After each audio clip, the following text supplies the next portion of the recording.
Hey, what is up guys, Shady here, and I wanted to try to get this video out a little bit earlier, like a day or two earlier. I just couldn't get to it, and I kind of feel bad about that because I wanted to release this before, some people make the decision whether to buy Fishing Sim World or not. I now have had a full week to play Fishing Sim World, and now I've got a better idea what I feel like is good in the game and what's bad in the game. Let's just kind of get right into it here. The good things about the game, the graphics. I mean, I don't think it takes a genius here to see that these graphics are really good. All the lakes look nice. All the background scenery, the trees, the sky, everything looks good. I mean, the water looks phenomenal. The only probably better water I've seen in a game is in Sea of Thieves. There are some graphical glitches, like where the water meets the shoreline. You'll sometimes get some flashing. There's some graphical glitches with the fishing line. It'll get hung up and freeze momentarily in the air. And sometimes things like this happen, just weird things. Or a couple times I saw a fish flying through the air. But overall, I can live with those things. I mean, they're scary when you see a fish flying at you, but, I can live with that. The game sounds really good. The sounds of the wind, the bugs, the birds, the sound of the water, the fish jumping. Everything here sounds really authentic. When I hear a plane fly over, I swear it sounds like it's flying over my house. So yeah, no complaints with the sound at all. It sounds really good. I like the fishing AI in this game.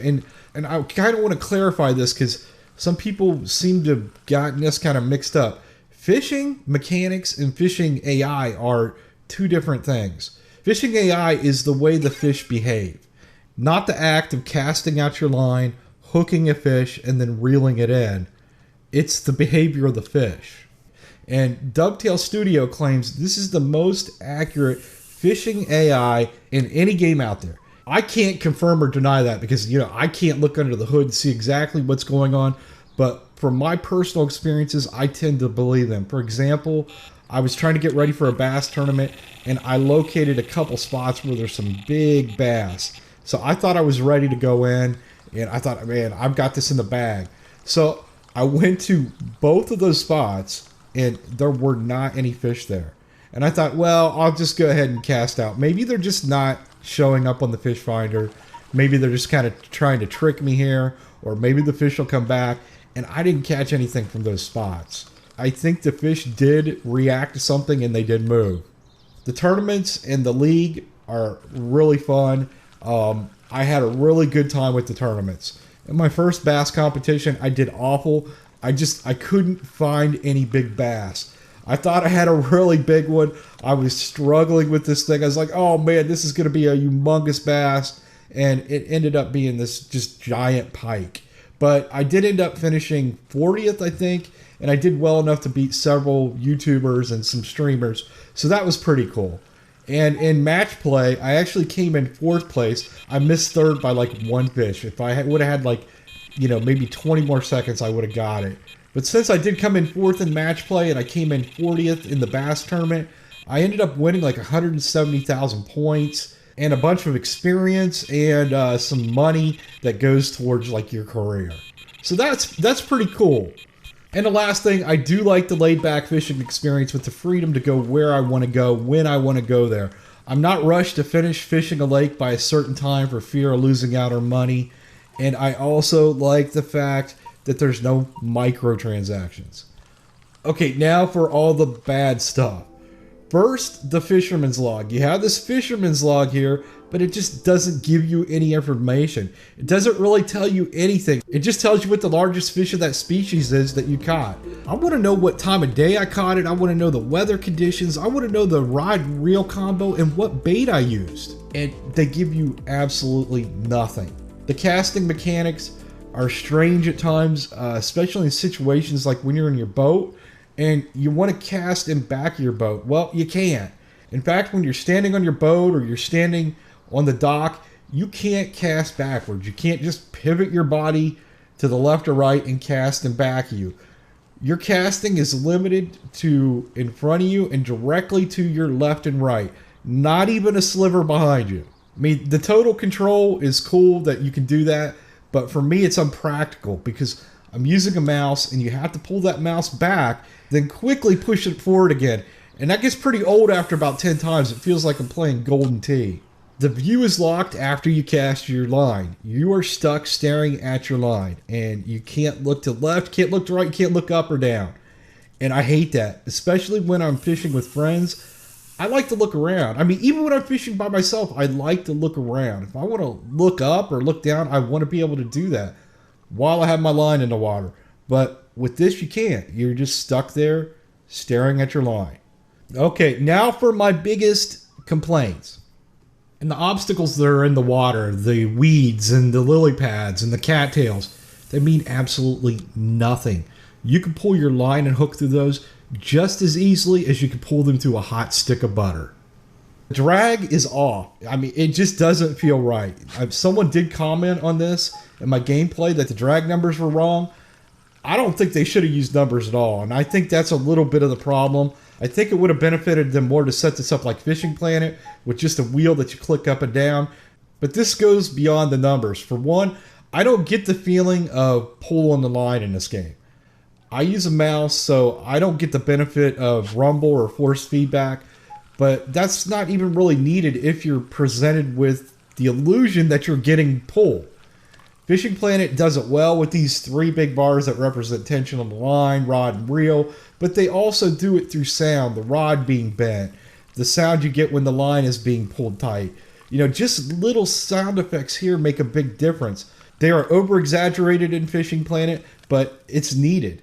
I mean, you want to feel like this fish is big. It's so big that it may snap my line. It may crack my rod in half. You only get this at the beginning when you first hook a fish. You hear a pull in the line, but after that, it's pretty quiet through the battle. In my opinion, also, the fights are pretty lackluster. They're more just a tug-of-war competition. I think they could have done a much better job with this. And I think they really blew it here, especially on the bass, because out of all the fish, they seem like they're the easiest to pull in. They put up very little fight. I have a big problem with the equipment. The rods, the reels, the hooks, the lures, all of it. When you look at it, there's no information there. Nothing to give you any indication of what is better than what.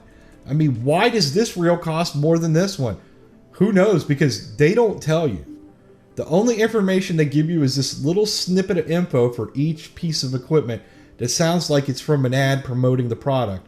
Well, in fact, I checked out many of these items, and these little descriptions here are borrowed from the manufacturer's websites. So they are little ads promoting the products. So are some items better than others? I don't know. I don't know if there's a way to even find that out. I'm going to go way out here on a limb, and this is just a total assumption on my part. But I wonder, since these are all officially licensed products, that to avoid disputes and problems with sponsorships and partnerships, they decided not to rank the items. I'm sure Deckard Rods doesn't want to put their fishing rods in the game and then find out that they're going to be ranked lower than a competitor's. I just don't like the fact that they're giving me no info on anything. Especially on the reels. We don't know spool size, we don't know max drag, we don't know casting distance. The only thing they're giving us is ratio. And then it got kind of even more disconcerting when I found out you can put 20-pound test on any reel and then just increase the drag to like 35 setting, whatever 35 setting is, and then easily pull in larger fish. Now this got me to thinking, is there any difference in any of these rods and reels at all? Is there any reason for me to even use this rod over that rod or this reel over that reel? As I started swapping out these rods and reels and different lines and things, I did start discovering there are little subtle differences between some of the rods and reels and line combos. Some lines will cast out further, and if you put the heavier line on, some of the reels do not respond correctly. Some of the rods are easier to maneuver in the area that you're given the fish, and that does make a big difference. So is there some super secret ranking system of what's better than what? We don't know, because they're not providing us with that. I also have an issue with the hook sizing because the numbering system is just not something I'm familiar with. If I go to Cabela's to buy hooks, number 10 is the smallest, moving up to number 1. Then you move on to the larger aught sizes, 1/0 being the smallest, and then up to the biggest of the big that can catch a shark, 31/0. This system of hooks is confusing to me because 12 is evidently the smallest, but it's only on a float. You can't buy that as just a hook. And then 4 is the biggest. Then if we go to lures, they don't even reference hook sizes on the lures at all. It's all based on lure size, yet in some of the descriptions they do reference hooks. There are several lures that reference back to a 1/0 hook and a 2/0 hook. I just feel it's completely confusing. And then there's the whole thing about the species of the fish in the lakes. It's mind-boggling to me. I understand that Dovetail is a developer based in the UK, and they did release European fishing, so it's understandable that they are more familiar with European lakes and fish species. But to have these enormous US lakes, then to only put 4 and 5 types of fish in them is just strange. Lake Johnson, I believe, has like 15 different types of fish in it. So the game does have a strong European influence from the lakes that are stocked with all those different European species of fish, and even the officially licensed gear. Some of those companies are European companies. Yet, on the cover, it appears like they're targeting US fishing. Those are the major issues I have, but despite all these issues, there's a big list of them there, I enjoy playing the game. I actually find myself playing it more and more every day.